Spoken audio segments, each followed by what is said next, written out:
இப்போ ஆரம்பிக்க போறது நாட்டோட மிகப்பெரிய நிகழ்ச்சி ஆப்கி அதாலத் ரஜித் சர்மாவுடன்.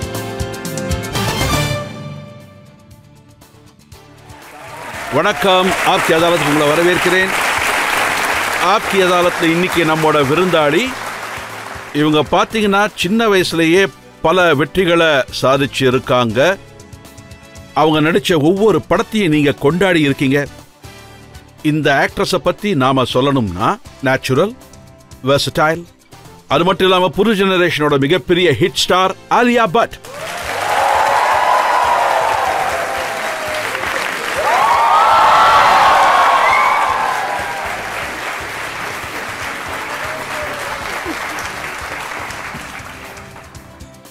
இன்னைக்கு வழக்குக்கு நம்ம நீதிபதி யாருன்னு பார்த்தீங்கன்னா அவங்க தான் பிரபலமான பத்திரிகையாளர் சசி சனி.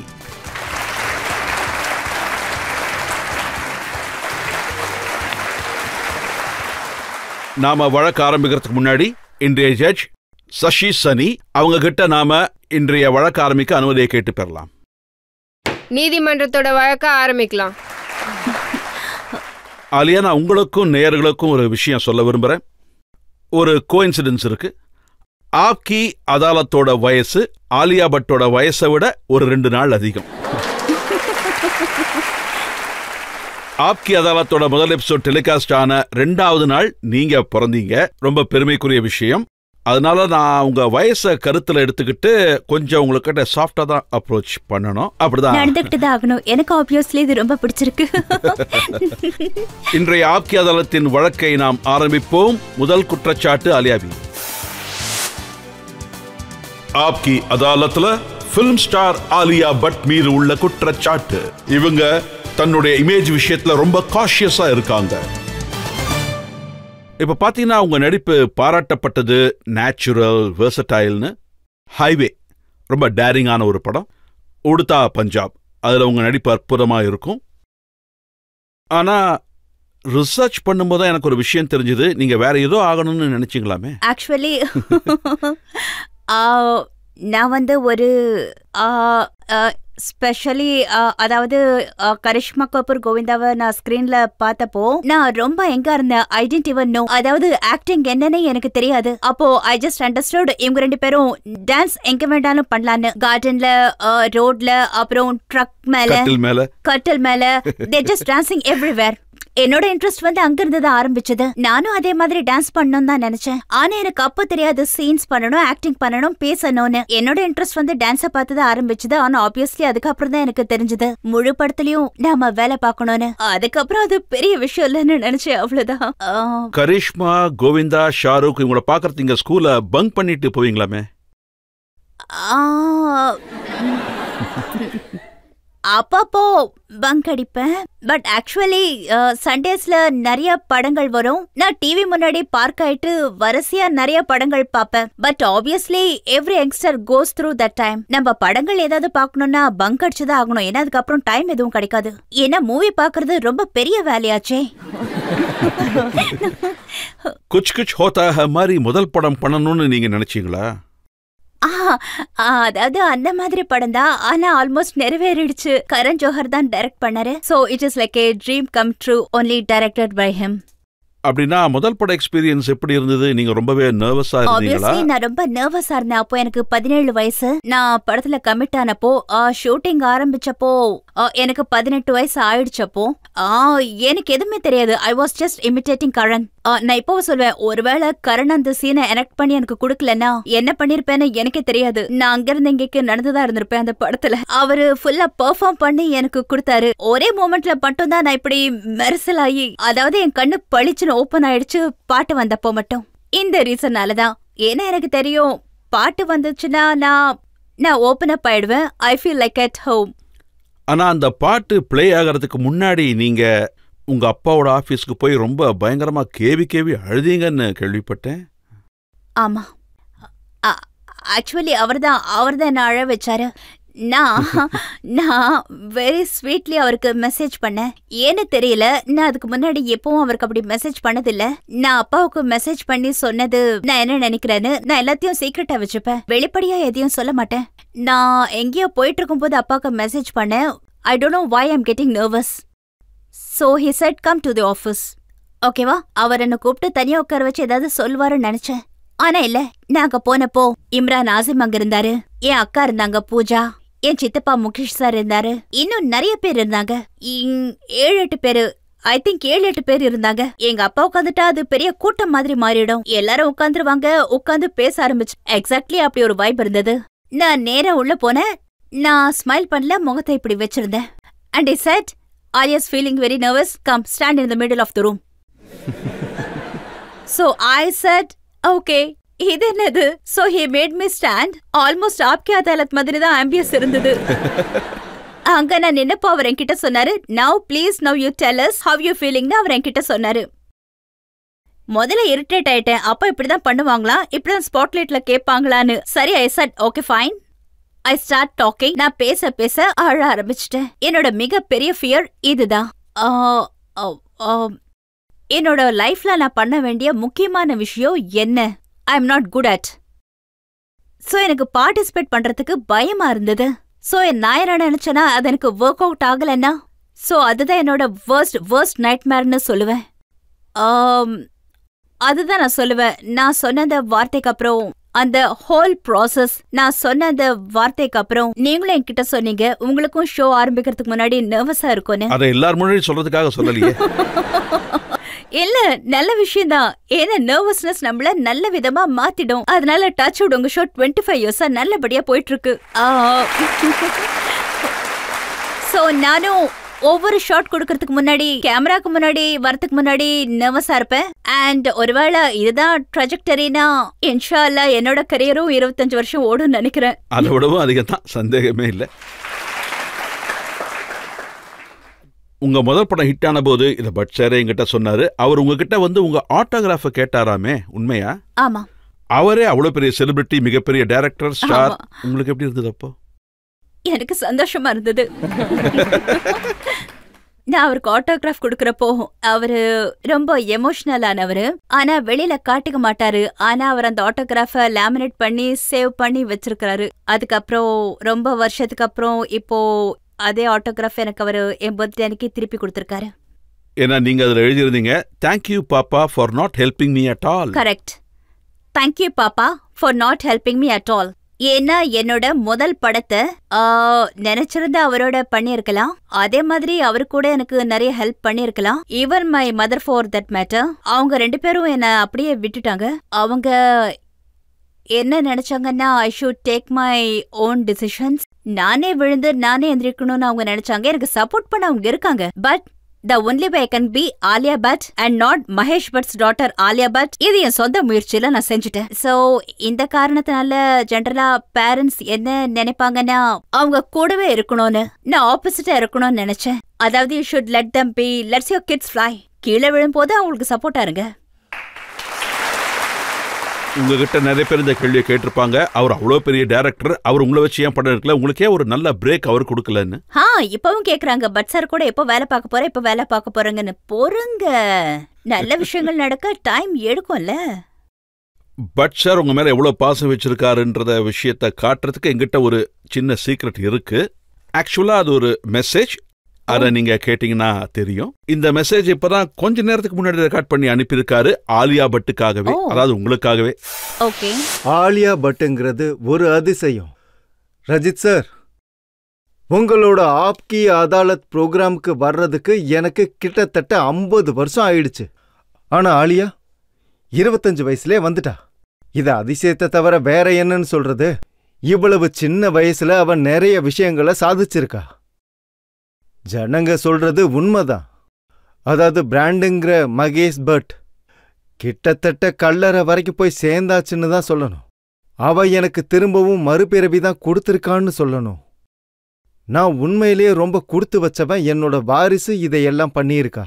நம்மளோட வாரிசு நம்மளையெல்லாம் தாண்டி முன்னேறி போகும்போது நமக்கு நினைச்சு கூட பார்க்க முடியாத அளவுக்கு சந்தோஷத்தை கொடுக்குன்றது நம்ப முடியாத உண்மை. அது இப்போ எனக்கு நடந்திருக்கு. ஆலியா, உன்னோட வெற்றி படி இது வெறும் ஆரம்பம் மட்டும்தான். ஆரம்பத்தை தான் நீ தொட்டிருக்க. மைல் கணக்குல போக வேண்டிய தூரம்தான் இந்த ஜேர்னி. இன்னும் நீ நிறைய விஷயங்களை சாதிக்கணும். எப்பவும் நீ சென்ஸோட இருக்கணும். ஏன்னா இங்க இருக்கிறவங்க சுலபமாவே மயக்கமாயிடுவாங்க. இததான் வரலாறு நமக்கு கத்தி கத்தி சொல்லுது. Get close to people, learn from people and share all your assets and wisdom with the people. Love you.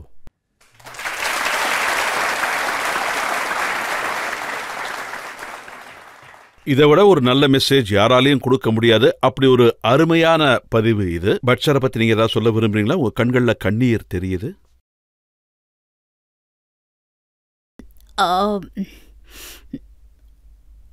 I think நான் என்ன சொல்ல விரும்புறேன்னா, மகேஷ் பட் இன்னைக்கும் கல்லறைக்கு போக மாட்டாரு.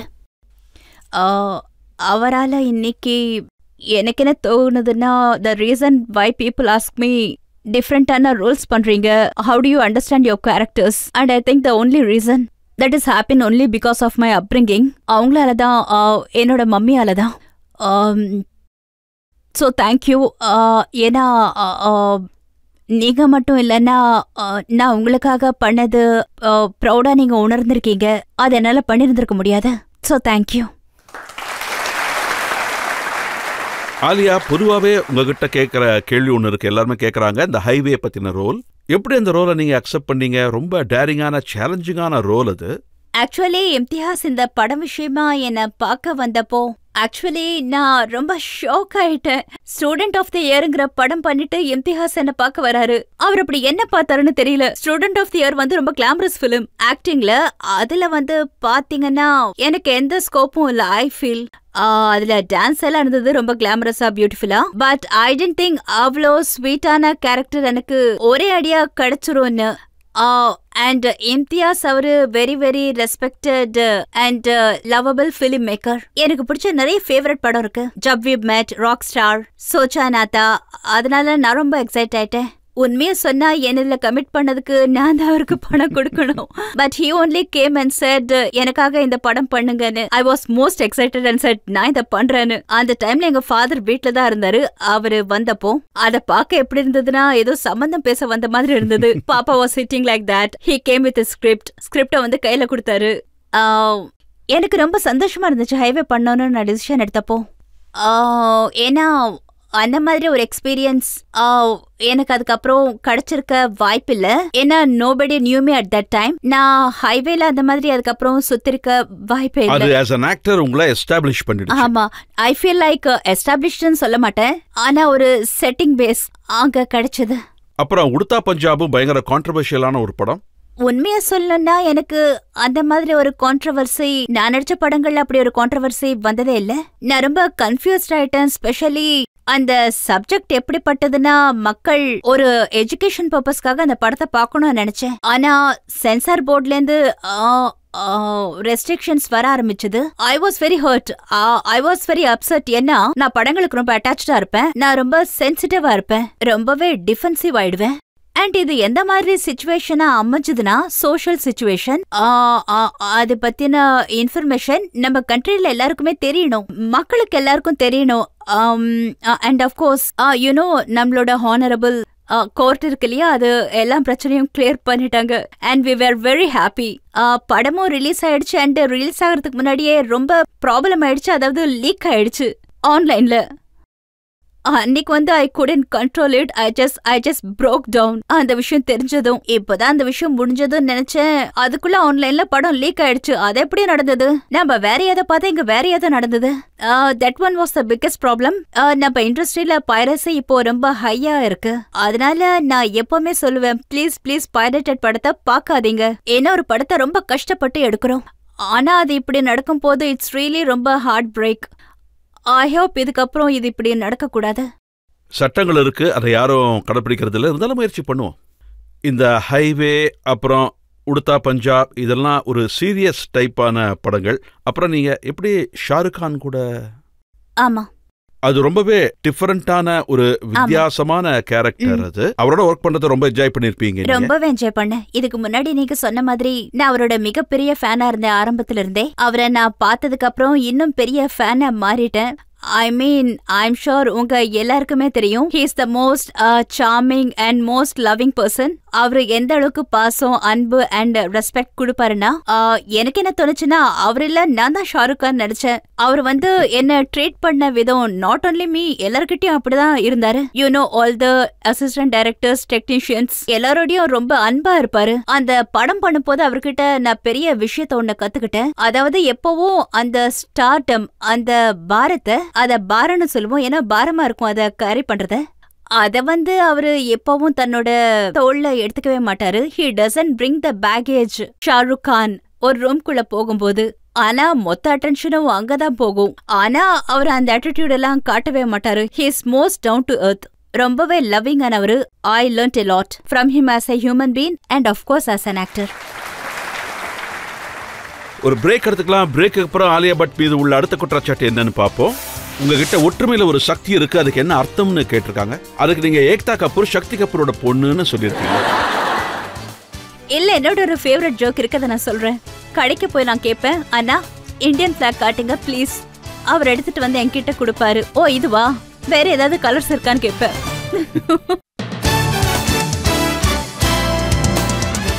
Welcome back. ஆப்கி அதாலத்ல இன்னைக்கு நம்முடைய கெஸ்ட் யங் ஜெனரேஷனோட முன்னணி நடிகை ஆலியா பட். ஆப்கி அதாலத்ல அடுத்த குற்றச்சாட்டு. ஆப்கி அதாலத்ல பிலிம் ஸ்டார் ஆலியா பட் மீது உள்ள அடுத்த குற்றச்சாட்டு, இவங்க ஒரு கான்ட்ரோவர்சி குவீன். ஒரு 2 வருஷத்துக்கு முன்னாடி உங்களுக்கு ஞாபகம் இருக்கும்னு நினைக்கிறேன், ஷாருக் கான் என்ன ஆலியா பட்டை நீங்க ஆப்கி அதாலத் கூப்பிடுங்கன்னு சொன்னாரு. நான் அவர்கிட்ட சொன்னேன் ரொம்ப சின்ன பொண்ணு, அப்பாவி பொண்ணுன்னு. அதுக்கு அவர் சொன்னாரு இல்ல இல்ல அவங்க ஹைலி டேலண்டட், அவங்க ஒரு பாம் அப்படின்னு. நான் அவர்கிட்ட சொன்ன அவங்க மேல எந்த ஒரு கான்ட்ரவர்சி இல்லையேன்னு. இல்ல இல்ல பெரிய பெரிய கான்ட்ரவர்சி எல்லாம் இருக்குன்னு சொன்னாரு. அவங்க எங்க போனாலும் பெரிய கான்ட்ரவர்சி அவங்கள துரத்திக்கிட்டே வந்துடும் சொன்னாரு. நீங்க தான் அதை கிரியேட்டே பண்றீங்களா? இல்லையே, நான் ஏன் கிரியேட் பண்ண போறேன்? எனக்கு தெரிஞ்ச வரைக்கும் பெரிய ஆளுங்க பெரிய பிலிம் ஸ்டார்ஸ்க்கு எப்போ ஒரு கியூரியாசிட்டி இருக்கும், எங்க போனாலும் அவங்கள பத்தி தான் எல்லாரும் பேசணும் அப்படின்னு. ஸோ ஆலியா பட் ரொம்ப ஸ்மார்ட்டா ரொம்ப புத்திசாலித்தனமா ஒரு இன்டர்வியூல நான் ரொம்ப திறமையற்றவன்னு சொல்லிட்டீங்க. அதுக்கப்புறம் எல்லா இடத்தையும் ஆலியா பட்டை பத்தியே பேச ஆரம்பிச்சாங்க. அது ஒரு ஸ்மார்ட்டான மூவ் தானே? இல்ல, அது பாத்தீங்கன்னா ஒரு காலத்துல லூசுத்தனமான விஷயங்கள் நான் பேசினேன். அதனால நிறைய ஜோக்ஸ் வர ஆரம்பிச்சது. அதுக்கப்புறம் அவளுக்கு எதுவுமே தெரியாதுன்னு சொன்னாங்க. சோ என்னோட புரிதல் என்னன்னா, நம்மளுக்கு தெரியாதது ஒன்னும் கெட்ட விஷயம் கிடையாது. அதனால நான் முன்னாடியே சொல்லிட்டேன் எனக்கு எதுவும் தெரியாது, என்ன மன்னிச்சிருங்கன்னு. அதுக்கப்புறம் என்ன ஆளை விட்டுடுவாங்க. அதுக்கப்புறம் நான் எந்த கேள்விக்கும் பதில் சொல்ல வேண்டிய அவசியம் இல்ல. ரஜினிகாந்த் பத்தி ஒரு ஜோக் சொல்ல 50 வருஷம் ஆச்சு. ஆனா 5 மாசத்துல ஆலியா பட் மொத்த உலகத்திலயும் பெரிய கான்ட்ரவர்சி ஆயிட்டாங்க. இல்ல, யாரும் லூசுத்தனமா பிஹேவ் பண்ணணும்னு நினைக்க மாட்டாங்க. அது நான் எந்த பிளானும் பண்ணல, நடந்துருச்சு. நடந்ததுக்கு அப்புறம் இப்படிதான் நடக்கும்னு எனக்கு சத்தியமா தெரியாது. நடந்ததுக்கு அப்புறம் ஒன்னும் பண்ண முடியாது. நான் இதையும் சொல்றேன், லிசன், எனக்கு இந்த ஜோக்ஸ பத்தி எந்த ப்ராப்ளமும் இல்ல. ஆனா அதனால என்னோட பாப்புலாரிட்டி அதிகமாயிடுச்சு. அதான் உண்மை. சிங்கப்பூர்ல எல்லாருக்கும் என்ன தெரியுது, செக்யூரிட்டி செக்குக்கு போனா உங்களை எனக்கு தெரியும்னு சொல்லுவாங்க. நான் நினைச்சேன் படத்துல நடிச்சதுனாலன்னு. இல்ல உங்களை பத்தின ஜோக்ஸ் நிறைய படிச்சிருக்கோன்னு. இந்த மாதிரி ஜோக்ஸ்னால சிங்கப்பூர்ல என்ன அடையாளம் தெரிஞ்சிருக்குன்னா I have no issues. But நான் எதுவும் ஓனா கிரியேட் பண்ணல. அதாவது மத்த பிலிம் ஸ்டார்ஸ்லாம் உங்க ஜோக்க கேட்டு சிரிக்கும் போது நீங்க அவங்க பேங்க் பேலன்ஸ் பாப்புலாரிட்டிய பார்த்து சிரிக்கிறீங்க. இல்ல, அதுவும் பண்ண மாட்டேன். நான் என்னையே என்ன நினைச்சே சிரிப்பேன். ஒருவேளை ஏதாவது ஜோக் ஸ்டூபிடா இருந்தா நான் சிரிக்க மாட்டேன், அவ்வளவுதான். அது என்னன்னு இல்ல, நீங்க சொன்ன ஜோக் மொக்கையா இருக்கு. அப்ப இந்த ஜோக் ரொம்ப இன்ட்ரெஸ்டிங்கா இருக்கும். ஒன்னு நான் படிச்சேன், ஒருத்தர் ஒற்றுமையில சக்தி இருக்கு அப்படின்னா இதுக்கு என்ன அர்த்தம்னு கேட்டிருக்காரு. அதுக்கு நீங்க ஏக்தா கபூர் சக்தி கபூரோட பொண்ணுன்னு சொல்லிருக்கீங்க. அது உண்மைதானே? நான் ஒரு இடத்துல இது சொல்லிருக்கேன், அது ஸ்மார்ட் ஆன்சர் தானே? இல்ல என்னோட ஃபேவரட் ஜோக் ஒன்னு இருக்கு, அதை சொல்றேன் கேளுங்க. அதாவது நான் ஒரு ஷாப்புக்கு போறேன், ஒரு கடைக்கு போறேன். அங்க போய் நான் கேக்குறேன், அண்ணா இந்தியன் பிளாக் காட்டுங்க ப்ளீஸ். அவர் எடுத்துட்டு என்கிட்ட கொடுப்பாரு. ஓ இதுவா, வேற ஏதாவது கலர்ஸ் இருக்கான்னு கேட்பேன். ஒருத்தர் சொன்னாரு, சயின்டிஸ்ட் ஆரியபட்டாவை பத்தி கேட்டப்ப அந்த குழந்தை கிளாஸ்ல ஆலியா பட்டுன்னு சொல்லி இருக்காமே, தெரியுமா உங்களுக்கு? என்னது ஆலியா பட்டான்னு கேட்டதுக்கு அந்த குழந்தை மழத்தனமா ஆலியா பட்டு ஆரியா பட்டுன்னு சொல்லியிருக்கான். இந்த மாதிரி நிறைய ஜோக்ஸ் உருவாகிறதுனால அதெல்லாம் உங்களுக்கு பயன்படும்படியா அமைஞ்சது. அதனால ஆமா இருக்கலாம். இருக்கலாம் இல்ல, பாராட்டு அதிகமாயிட்டே போச்சு. அது வேற காரணத்தினாலயும் இருக்கலாம், இருந்தாலும் அது எனக்கு பயனுள்ளதாக அமைஞ்சிருச்சு. அப்புறம் சஃபாயில ஒரு திருவிழாவுக்கு போனீங்க. நீங்க சல்மான் கானோட ஸ்டேஜில் டான்ஸ் பண்ணீங்க. அது பெரிய கான்ட்ரவர்சி ஆச்சு. ஒரு பக்கம் ஏழைங்க இருக்காங்க, ரொம்ப வறுமையில் இருந்தவங்க, ராத்திரி படுக்க கூட இடம் இல்லாதவங்க. நீங்க அங்க போய் டான்ஸ் ஆடினீங்கன்னு கேட்டா எனக்கு அப்படி ஒரு விஷயமே தெரியாதுன்னு சொல்லிருக்கீங்க. எனக்கு அந்த டைம்ல எதுவுமே தெரியாது. எனக்கு தெரிஞ்சு அப்பா ஷோக்கு போயிருந்தாரு. அவர்தான் இண்டஸ்ட்ரி சார்பா பேசியிருக்காரு. பிகாஸ் ஆஃப் த சிச்சுவேஷன் அவரு ரொம்பவே வருத்தப்பட்டிருக்காரு. ஆனா சல்மான் உங்களுக்கு சப்போர்ட் பண்ணியிருக்காரு. ஆலியா ஸ்டேஜில் ரொம்ப நல்லா டான்ஸ் ஆனாங்க. அவங்க ரொம்ப நல்ல பெர்ஃபார்மர், வெரி குட் ஆக்ட்ரஸ்ன்னு. நீங்க யாரு அவங்கள பத்தி இப்படிலாம் பேசாதீங்கன்னு சொல்லியிருக்காரு. ஆமா, எனக்கு என்ன தோணுச்சுன்னா அப்போ ரொம்ப வருத்தமா இருந்தது. ஏன்னா அதுதான் முதல் தடவை அந்த விஷயமா ரொம்ப டிபேட் எல்லாம் நடந்தது. ஐ டென்ட் அண்டர்ஸ்டாண்ட். அப்போதான் புதுசு. ஐ டென்ட் அண்டர்ஸ்டாண்ட் எந்த ஆக்ஷனா இருந்தாலும் ரெஸ்பான்சிபிலிட்டியில ஒரு ரியாக்ஷனும் இருக்கும்னு. அதாவது நம்ம you have to be well aware with the situation of your country. நீங்க எங்கேயாவது போறதா இருந்தா. ஸோ அந்த டைம்க்கு அப்புறம் I became a little bit more aware. And யார் தட்ஸ் இட். இந்த டஃபர் இமேஜ்ங்கிறது உங்க பாப்புலாரிட்டியை தான் அதிகப்படுத்தி இருக்கு. இந்த கிரௌடட் மார்க்கெட்ல ஒரு ஸ்மார்ட் என்ட்ரி கிடைச்சிருக்குல்ல? அப்படியே சொல்லலாம். கிரௌடட் மார்க்கெட்ல ஸ்மார்ட் என்ட்ரி கொடுத்துச்சு. நீங்க எப்படியே சொல்லலாம். நான் எனக்காக ஒரு இமேஜை கிரியேட் பண்ணிக்கிட்டேன். That is not correct with the smart people. நான் எப்பவும் யூனிக்கா தான் இருப்பேன். அப்படி கூட சொல்லிக்கலாம். ஆக்சுவலா உண்மையை சொல்ல போனா ஆலியா பட்டுங்கிறது ஒரு பெரிய பிராண்ட் ஆயிட்டாங்க. எல்லாரையும் கைக்குள்ள வச்சிருக்காங்க. நிறைய பணம் பார்த்துட்டாங்க. எல்லாரையும் முட்டாளாக்கி பெரிய ஆளாயிட்டாங்க.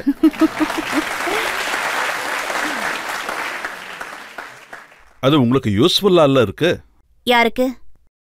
இமேஜ் கிரியேட் பண்ணிருக்கீங்க. சோஷியல் மீடியாவில் இவ்வளவு கான்ட்ரவர்சி உருவாயிருக்கு. ஐ திங்க் இமேஜ் கிரியேட் ஆகுறது இல்ல. நம்மளோட இமேஜ் ஆடியன்ஸ் தான் கிரியேட் பண்ணுவாங்க. நம்மளோட படத்தை சூஸ் பண்ணி அந்த படங்களை பாக்குறாங்க.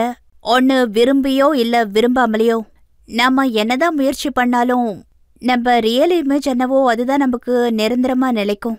நாம என்னதான் கண்ட்ரோல் பண்ண முயற்சி பண்ணாலும் அது ரொம்ப ஃபேக்கா தான் தெரியும். அதனால நான் எப்பவும் இமேஜை உருவாக்க முயற்சி பண்ணதில்ல. என்னை பொறுத்த வரைக்கும் நான் கேமரா முன்னாடி நிற்கும் போது மட்டும்தான் ஆக்டிங் பண்றேன். கேமரா முன்னாடி தான் பண்றேன். Off camera I believe I am being myself. அதுவே என்னோட இமேஜா மாறினா நல்ல விஷயம்தான்.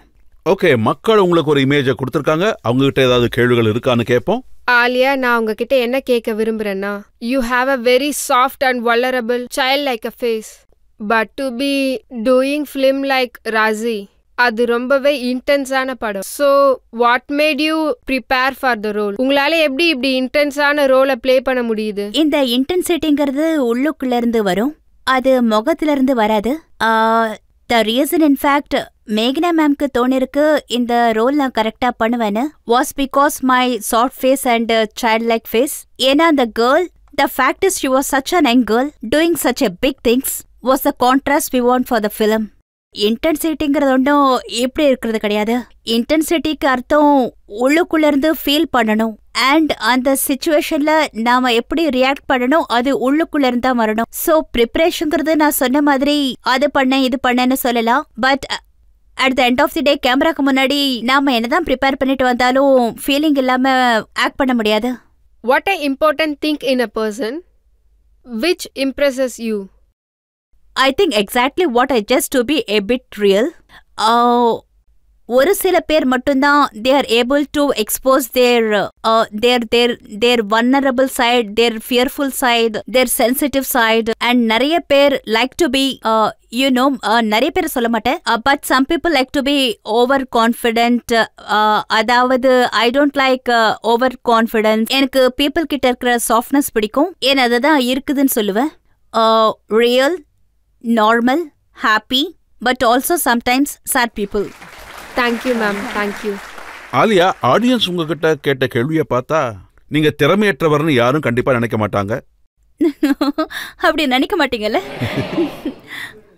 எனக்கு ஒரு வியூயர் ஒரு கேள்வியை அனுப்பியிருக்காரு, அதுவும் சோஷியல் மீடியால. ஆலியா பட்டுக்கிட்ட இந்த கேள்வியை கேளுங்க, அவங்களுக்கு யாரு ஆளுன்னு பேர் வச்சது அப்படின்னு. நான் சின்ன வயசுல ஆளு மாதிரி தான் இருந்தேன். ரொம்ப குண்டா தபுக்குன்னு இருந்தேன். நான் பிறந்தப்ப எல்லாரும் என்ன ஆம்பளை பையன் தான் நினைச்சாங்க. என் மம்மி வந்து பாத்தீங்கன்னா என் தலையில ஒரு போ வைப்பாங்க. அப்புறம் அவங்க ரொம்ப கடுப்பாயிடுவாங்க. வாட் எ கியூட் லிட்டில் பாய்னு சொன்னா ஷீஸ் எ கேர்ள்னு சொல்லுவாங்க.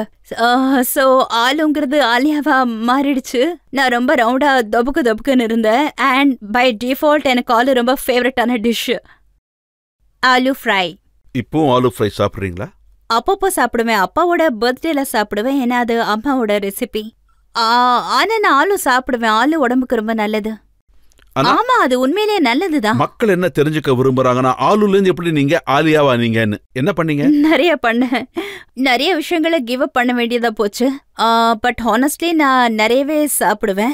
நான் ஒரு ட்ரூ இண்டியன். எனக்கு இந்த சாலட் எல்லாம் சுத்தமா செட் ஆகாது. எனக்கு சாதம், பருப்பு, காய்கறி எல்லாம் வேணும். ரோட்டிக்கு பதிலா நான் ராகி ரொட்டி சாப்பிடுவேன். சோள ரொட்டி ஆப்ஷன்ஸை மாத்தி வச்சிருக்கேன். சுகரை கண்டிப்பா தொட மாட்டேன். சுகர் வந்து ரொம்பவே கெடுதலுக்குரியது. அப்புறம் அப்பப்போ டெசர்ட்டா மூங் தால் அல்வா சாப்பிடுவேன். Everything in A moderation is good. அப்புறம் நான் ஒர்க் அவுட் ரொம்ப பண்ணுவேன். எப்படியோ மக்களுக்கு இத பத்தி இன்னைக்கு தெரிஞ்சு போச்சு. எங்கிட்ட இன்னும் பெரிய லிஸ்ட் இருக்கு. ஓகே, நாம இப்போ ஒரு பிரேக் எடுத்துப்போம். பிரேக்குக்கு அப்புறம் ஆலியா பட் மீது உள்ள அடுத்த குற்றச்சாட்டு என்னங்கறத பாப்போம்.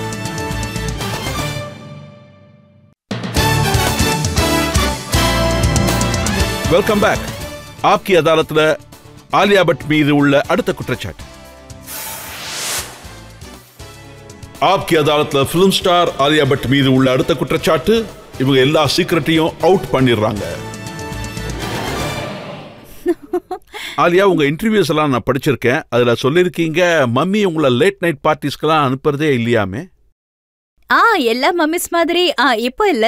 நான் கொஞ்சம் எங்க இருந்தப்போ இப்பவும் எங்க தான் இருக்கேன். அப்போ ரொம்ப எங்க இருந்தேன். நான் பார்ட்டி பண்றதுக்கு வெளியில போனா அவங்களுக்கு சுத்தமா பிடிக்காது. Shoe use to get worried about me. வீட்டை விட்டு வெளியில போய் ரொம்ப நேரம் இருக்க கூடாதுன்னு. அண்ட் ஆப்வியஸ்லி அது நல்ல விஷயம்தான். I am a girl. அவங்க நான் ரொம்ப டிசிப்ளின்டா இருக்கணும்னு நினைப்பாங்க. நல்ல விதமா சீக்கிரம் தூங்கணும்னு, பார்ட்டிஸ்க்கு போக கூடாதுன்னு சொல்லுவாங்க. அதே மாதிரி மகேஷ் பட் எல்லா பசங்களையும் நல்லா கவனிப்பாருன்னு சொல்லிருக்கீங்க. பசங்களை கவனிப்பாரா? உங்களை பார்க்க வரவங்கள கண்காணிப்பாருமே. கண்காணிக்க மாட்டாரு. கொஞ்சமா இப்படி மாறிடுவாரு. எப்பவும் அப்படிதான். அவர் எப்பவும் மாற மாட்டாரு. அப்பாங்கிறவர் அப்பாவா தான் இருப்பாரு at the end of the day. ஒரு தடவை நான் என்னோட ஒரு நல்ல ஃப்ரெண்டுக்கு ஒரு பெரிய கிஃப்ட் கொடுத்தேன் கிறிஸ்மஸ்க்காக.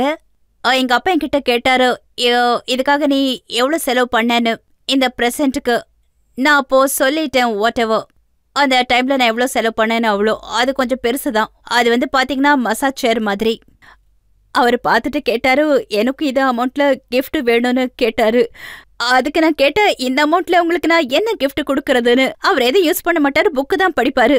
அதனால நான் என்ன டிசைட் பண்ணேன்னா, என்னோட கிரெடிட் கார்டை அவரோட அக்கௌண்ட்ல அட்டாச் பண்ணிட்டு அவருக்கு எப்போல்லாம் புக்கு தேவைப்படுதோ என்னோட கிரெடிட் கார்டுல வாங்கிக்கிற மாதிரி. So I have to pay. I'm going to pay for his books for his lifelong. ரொம்ப நல்ல கிஃப்ட். ஆனா இது ஒரு காம்படிஷனால நடந்தது. ஏன்னா அவருக்கு பிடிக்கல. அதிகமான விலையில இன்னொருத்தருக்கு எப்படி கிஃப்ட் கொடுக்கலான்னு. ஏன்னா அவர் சொன்னாரு, I'm your father, I should get most important present. அப்படின்னா அப்பா இவ்வளவு கண்காணிக்கிறாரு, அம்மா பார்ட்டிக்கெல்லாம் விடுறது இல்ல. அப்புறமும் உங்க சீக்ரெட்லாம் எப்படி லீக் அவுட் ஆகுது? தினமும் வருது பேப்பர்ல, இவங்க கூட ஃப்ரெண்ட்ஷிப், அவங்க கூட ஃப்ரெண்ட்ஷிப். அது எப்படி வெளியே வருது?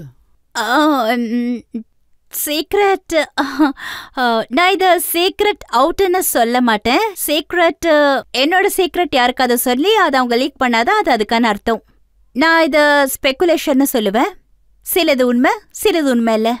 அப்ப கரண் ஜோஹர் சொல்றாரு, எங்கிட்ட அவங்க எல்லா சீக்ரெட்டையும் ஷேர் பண்றாங்க. கரண் கிட்ட எல்லாமே ஷேர் பண்ணுவேன். நான் எல்லார்கிட்டயும் ஷேர் பண்ணுவேன். யார்கிட்டயும் ஹைட் பண்ண மாட்டேன். எல்லார்கிட்டயும் ஷேர் பண்ணுவேன். ஏன்னா என்னை பொறுத்த வரைக்கும் I don't have anything to hide. You know, from apart from bathroom கதவை சாத்துறதை தவிர, other than that I don't have anything to hide. I'm an open book. ஆனா பர்சனல் விஷயத்தை பத்தி பேசுறது எனக்கு சுத்தமா பிடிக்காது. அப்ப பேப்பர்ல எல்லாம் வருது, சில தடவை வருண் தவன் பத்தி, சித்தார்த் மல்ஹோத்ரா பத்தி, மேகசின்ஸ்ல, பேப்பர்ஸ்ல, சோஷியல் மீடியால. ஆனா என்ன பொறுத்த வரைக்கும் அது அந்த நியூஸ் உண்மை இல்லைன்னா ஆப்வியஸ்லி அது என்ன எஃபெக்ட் பண்ணாது. யூனோ, நான் வந்து டோட்டலி கூலா இருப்பேன். யூனோ அது உண்மையா இருந்தா நான் வந்து ஆப்வியஸ்லி எஃபெக்ட் ஆவேன். என்ன பண்ண போறாங்க? அப்ப எது உண்மை எது பொய்ன்னு எங்களுக்கு எப்படி தெரிய வரும்? அதுதானே விஷயமே. நான் வந்து எதையும் நேரா அக்செப்ட் பண்ண மாட்டேன். I neither to not want to deny. ஏன்னா டினைக்கு அர்த்தம் என்னன்னா, ஏன்னா ஒருவேளை அது தப்பா இருந்தா நிச்சயமா டினை பண்ணுவேன். பட் நீங்க காம்ப்ளிகேட் பண்ண மாதிரி இல்ல?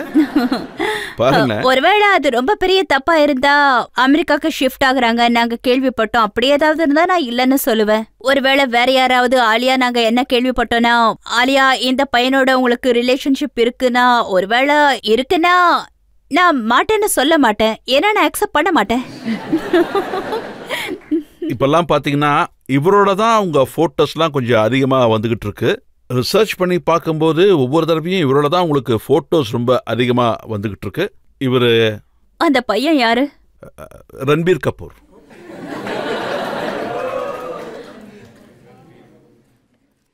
நான் ஏற்கனவே சொன்ன மாதிரி அக்செப்டும் டினையும் பண்ண விரும்பல.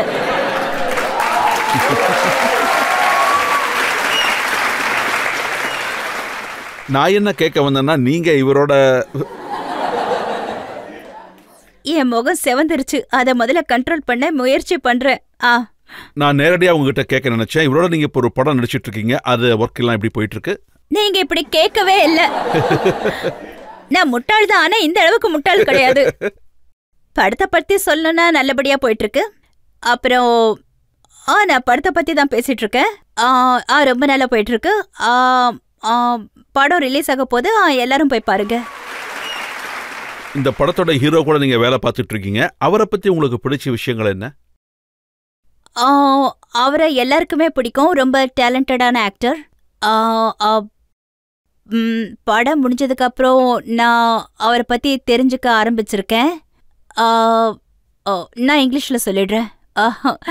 He's a very talented actor. அவர் ரொம்ப நல்ல artist. But what I realise,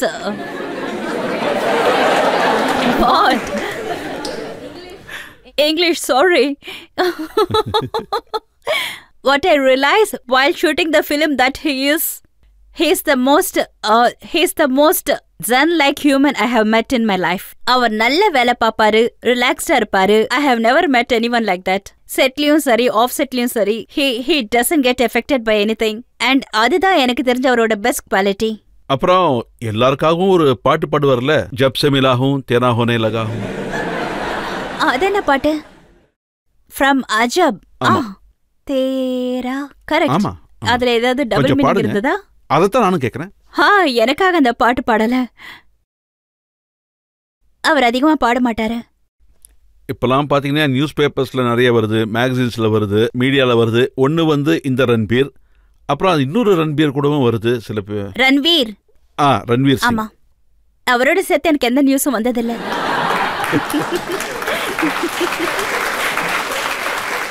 Alia கிட்ட நீங்க ஏதாவது கேள்வி கேட்க விரும்புறீங்களா? கேளுங்க. சக்சஸ்ஃபுல் மூமெண்ட்ல நீங்க போய் சேர்ந்துட்டீங்க. நீங்க போய் சேர்றதுக்கான சீக்ரெட் மந்த்ரா ஐ வாண்ட்.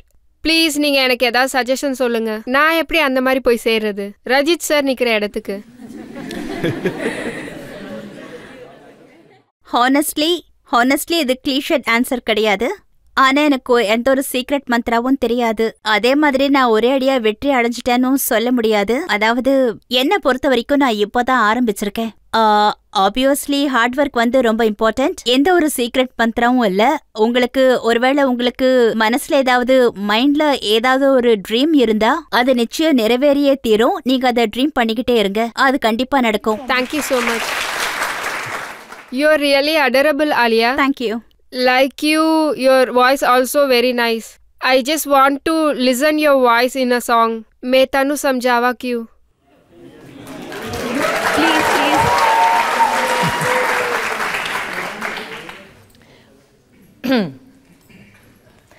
मैं तनु समझावा कि ना तेरे बिना लगदा जी, तू की जाने प्यार मेरा, मैं करा इंतजार हार तेरा, तू दिल तू यूं जान मेरी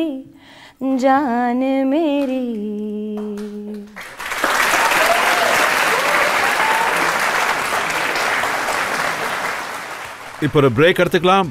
பிரேக்குக்கு அப்புறம் ஆப்கி அதாலத்துல ஆலியா பட் மீது உள்ள அடுத்த குற்றச்சாட்டு என்னங்கறத பார்ப்போம். There is no fixed formula. நீங்க எதனால தான் சக்சஸ்ஃபுல்லா இருக்கீங்கன்னு ஆப்பர்ச்சுனிட்டி ஒருவேளை எனக்கு ஏர்லியா கிடைச்சிருக்குன்னு ஒருவேளை எனக்கு ஆப்பர்ச்சுனிட்டி சீக்கிரமா கிடைச்சதுக்கான காரணம் நான் மகேஷ் பட்டோட பொண்ணு. Welcome back. ஆப்கி அதாலத்துல இன்னைக்கு நம்மோட guest film star Alia Bhatt. Aapki அதாலத்துல அடுத்த குற்றச்சாட்டு. ஆப்கி அதாலத்துல ஃபிலிம் ஸ்டார் ஆலியா பட் மீது உள்ள அடுத்த குற்றச்சாட்டு, இவங்களால ஃபெயிலியரை தாங்கவே முடியாது. இந்த விஷயம் உண்மைதான ஆலியா? ஸ்கூல்லேருந்து இது வரைக்கும் எந்த ஒரு விஷயத்துல நீங்க ஃபெயில் ஆனாலும் உடனே அழ ஆரம்பிச்சிடுவீங்களாமே? எனக்கு ஞாபகம் இருக்கு, நான் வந்து 4th ஸ்டாண்டர்ட்ல இருந்தேன்.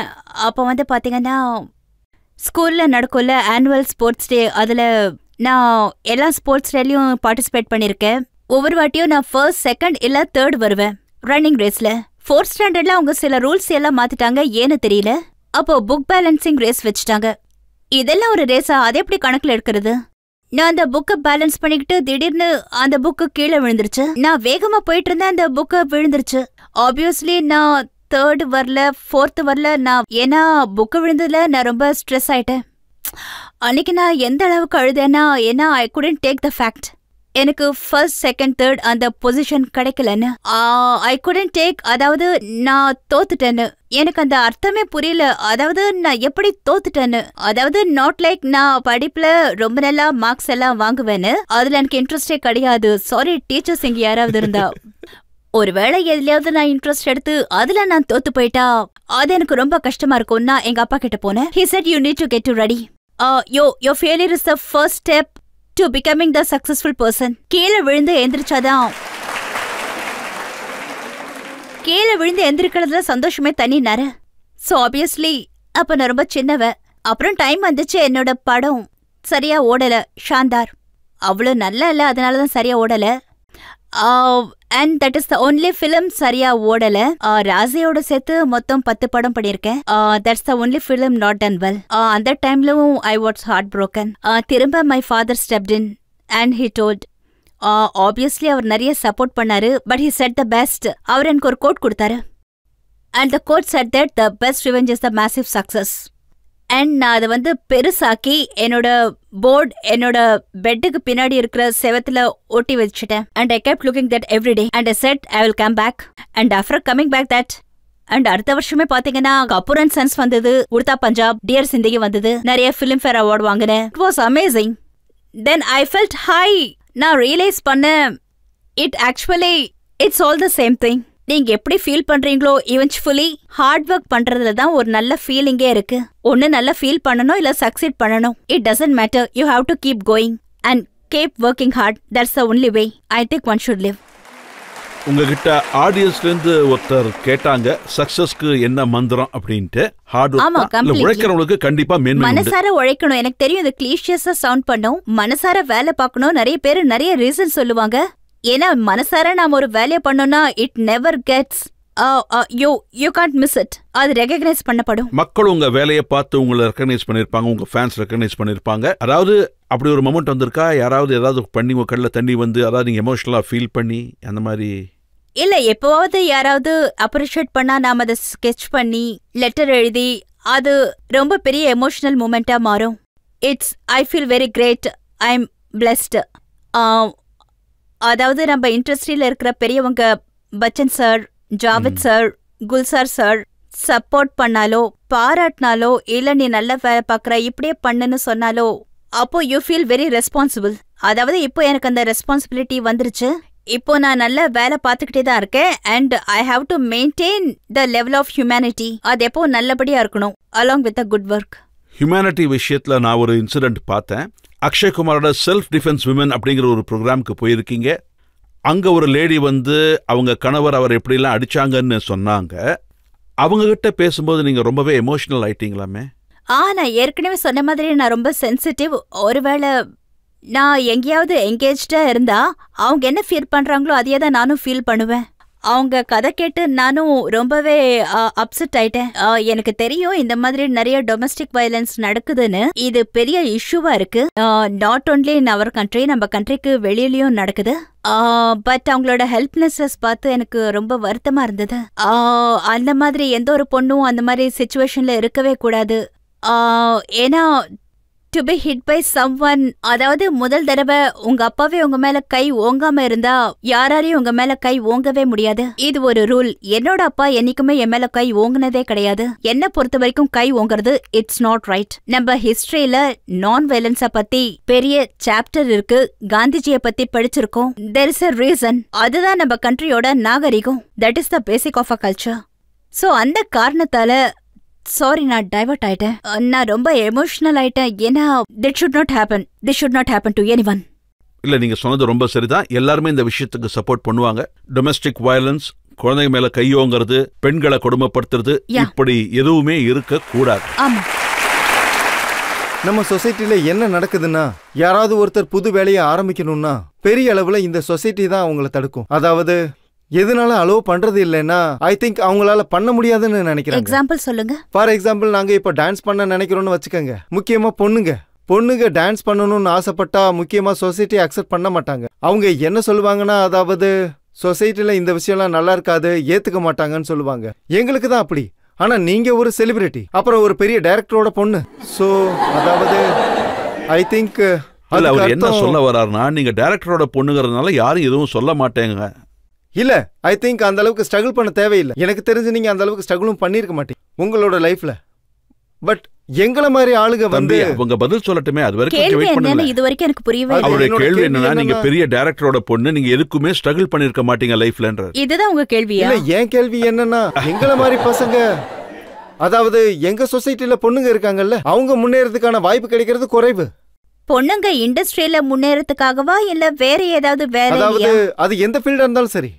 அதுக்கு அர்த்தம் சரி, நான் அவர் கேள்வியை ரொம்ப சிம்பிளிஃபை பண்ணி உங்களுக்கு சொல்றேன். அவர் என்ன கேட்கிறாருன்னா, நம்ம சமூகத்துல பெண்கள் முன்னேற வாய்ப்பு கிடைக்கிறது இல்ல, ரொம்பவே கஷ்டப்படுறாங்க. நீங்க ஒரு ஃபேமஸ் டைரக்டர் பொண்ணுனால வாய்ப்பு கிடைச்சிருச்சு, அதனால கிடைச்சிருச்சு. ஆனா சாதாரண பெண்களுக்கு வாய்ப்பு கிடைக்கிறது இல்ல அப்படிங்கிறாரு. இததான் நான் கேட்க நினைச்சேன். அப்படியா?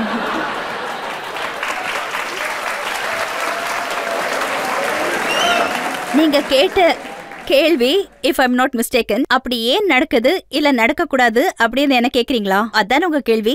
ஆமா மேடம். ஆப்வியஸ்லி தப்புதான். அப்படியெல்லாம் நடக்கவே கூடாது.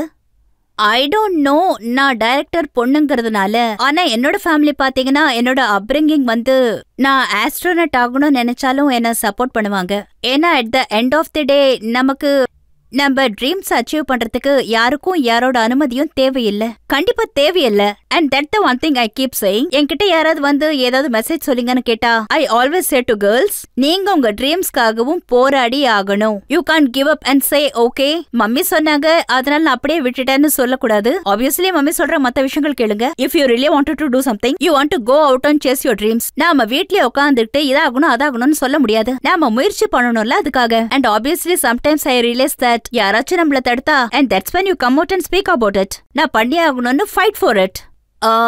இது நல்ல விஷயம் கிடையாது. பொண்ணுங்க நினைக்கிறது கண்டிப்பா பண்ணணும். அது டான்ஸா இருக்கட்டும், ஓட்டப்பந்தயமா இருக்கட்டும், என்ன நினைக்கிறாங்களோ they should able to do it. And I totally agree with you. And இதுதான் உங்க கேள்வினா நம்ம அடுத்த கேள்விக்கு போலாம். உண்மையை சொல்லணும்னா, அதிக அளவுல மக்கள் கேட்கணும்னு நினைக்கிறது ரொம்ப முக்கியமா பொண்ணுங்க. நாங்களும் ஆலியா பட் ஆகணும்னு சொல்றாங்க. அதாவது நாங்களும் ஆலியா மாதிரி சக்சஸ்ஃபுல் ஆகணும்னு சொல்றாங்க. ஐ டோன்ட் திங்க் யாரும் ஆலியா மாதிரி ஆகணும்னு முயற்சி பண்ணக்கூடாது. Because there should have then own identity and own personality. அவங்க வந்து எப்பவும் பெட்டரா இருக்கணும்னு நினைக்கணும். That anybody you look up to. That's what I say. No fix formula. அதாவது இந்த காரணத்தினால தான் சக்சஸ்ஃபுல்லா இருக்கீங்கன்னு.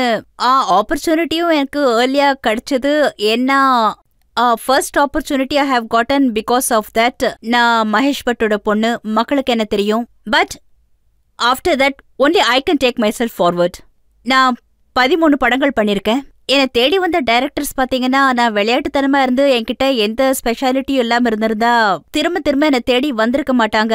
As I set, hard work is the most important thing. அப்புறம் நம்ம இண்டஸ்ட்ரியில ஏதோ சொல்லுவாங்களே எக்ஸ் ஃபேக்டர், அது இது வரைக்கும் என்னால புரிஞ்சுக்கவே முடியல. அதுவும் ரொம்ப பெரிய ஃபேக்டர் தான்.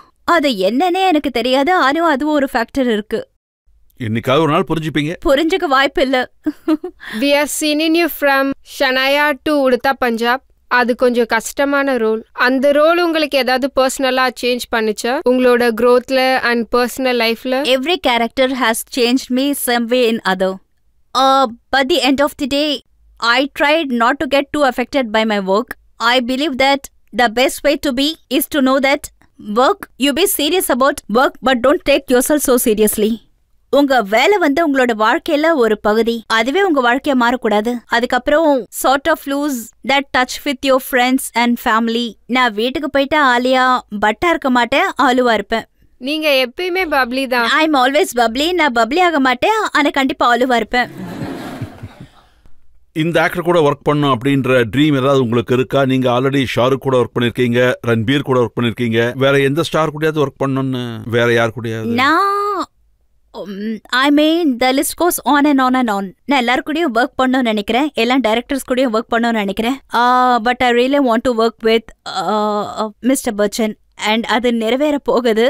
இப்போ நாங்க பிரம்மாஸ்திரால சேர்ந்து ஒர்க் பண்ண போறோம். அது அயன் முகர்ஜி டைரக்ட் பண்ண போறாரு. அதுல ரன்வீரும் நடிக்கிறாரு, அதுல பச்சன் சாரும் இருக்காரு. ஐ எம் ஜஸ்ட் வெயிட்டிங் அவர் கூட நடிக்கிறதுக்கு.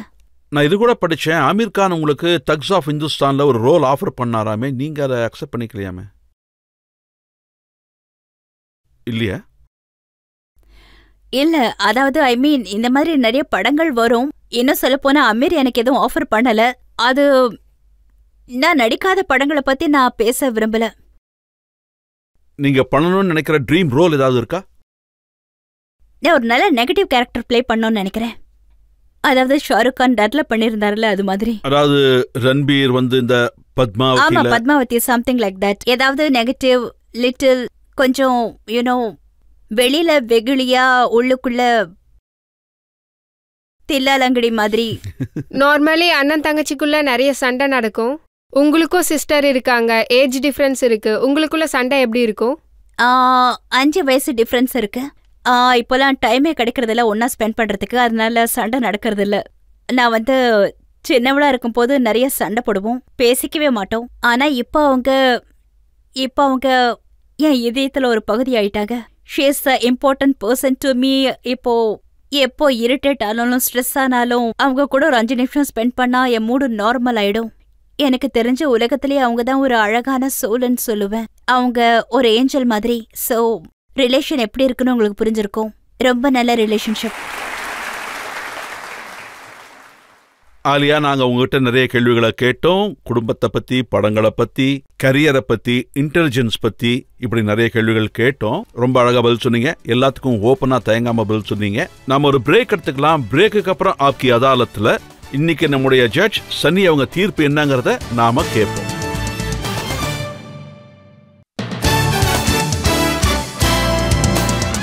Welcome back. இன்னைக்கு நாம விசாரணை நடத்தினோம் புது ஜெனரேஷனோட மிக பிரபலமான ஸ்டார் ஆலியா பட் மீது. நாங்க ஆலியா கிட்ட அவங்க படங்களை பத்தி கேட்டோம், அவங்க குடும்பத்தை பத்தி கேட்டோம், அவங்க ஒர்க்கை பத்தி கேட்டோம், அவங்க பேஷனை பத்தி கேட்டோம், அவங்க எமோஷன், அழுகையை பத்தி, சந்தோஷத்தை பத்தி எல்லாம் கேட்டோம். இப்ப ஆப்கி அதாலத்ல இன்றைய ஜட்ஜ் சன்னியோட தீர்ப்பு என்னங்கறத நாம தெரிஞ்சுப்போம். ஆலியா, உங்களோட ஆன்சர்ஸ் ரொம்ப இன்ட்ரெஸ்டிங்கா இருந்தது. ரொம்ப மெச்சூர்டாவும் அப்புறம் ஆனஸ்டாவும் இருந்தது. அதோட சின்ன வயசுலயே நீங்க ரொம்ப பெரிய பேரை சம்பாதிச்சிருக்கீங்க. நீங்க ரொம்ப பெரிய டேலண்டட் ஃபேமிலில இருந்து வந்திருக்கீங்க. அதே மாதிரி உங்க ரெஸ்பான்சிபிலிட்டியும் அதிகமா இருக்கும். நீங்க இன்னும் நிறைய வெற்றி படங்களை கொடுக்கணும்.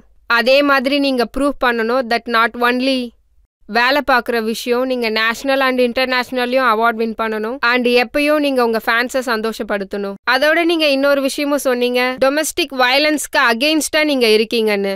நீங்க இந்த விஷயத்துல உங்களோட குரலை இன்னும் கொஞ்சம் அதிகமா உயர்த்துனீங்கன்னா, violence against women, violence against domestic at home, that will be very nice.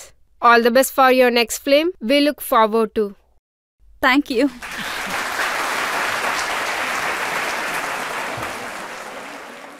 எங்களுடைய பிரார்த்தனை, வாழ்த்துக்கள் எப்பவும் ஆலியாவுக்கு இருக்கும். இந்த சின்ன வயசுலயே அவங்க நிறைய நல்ல படங்கள் பண்ணியிருக்காங்க, மெசேஜ் கொடுக்கக்கூடிய படங்கள் பண்ணியிருக்காங்க. நாட்டில் நடக்கிற நிறைய முக்கியமான இஷ்யூஸ்ல அவங்க ஒரு கமிட்மெண்ட் வச்சிருக்காங்க.